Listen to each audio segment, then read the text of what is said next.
And those interests would be, she gave the leash a little slack, watching the dog bolt ahead, shoulders rounded in the task, a total dedication to career, whatever the career might be, so total there was no space for anything else.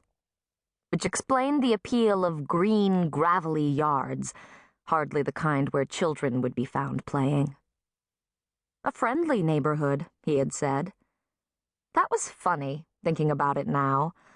Almost a year in the townhouse, and she didn't know a single neighbor. Probably wouldn't recognize a neighbor if she bumped into one at the deli. The sum of exchanges with the neighbors amounted to occasional eye contact across identical yards, nods and muted mornings as they backed their respective cars out of upscale garages and down upscale driveways. But that was her fault, she knew. She had preferred to bury herself in her work, staying late, working weekends. The neighborhood passed for okay, and it was close to the Journal building. And Rex helped.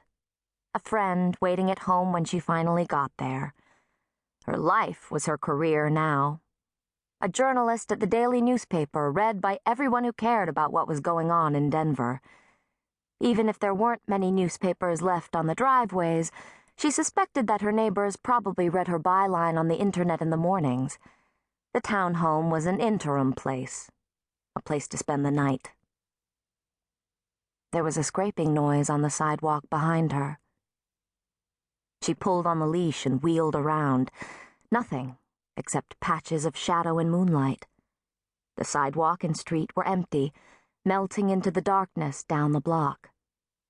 She was imagining things in the night that weren't there. Still, she felt jittery.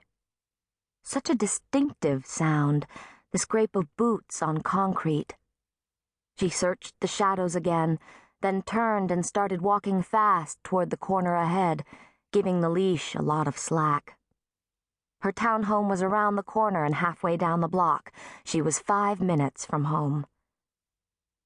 She heard the sound again. The footsteps tapped out a brisk rhythm that matched her own. Someone was following her. A jumble of thoughts clanged in her head. She felt her body tense, 1,000 electrical impulses set to fire. Rex must have sensed the tension, because he was now walking beside her. She made herself keep the same pace. Yes, that was what she must do. Not change her pace and tip him off that she knew he was there. It was a man, she was certain, the footsteps heavy and definite. She slipped her hand into her jeans pocket, pulled out her house key, and closed her fist around the metal so that the sharp point protruded between her middle fingers. She kept her head straight ahead, her eyes sweeping over the street and sidewalk and yards.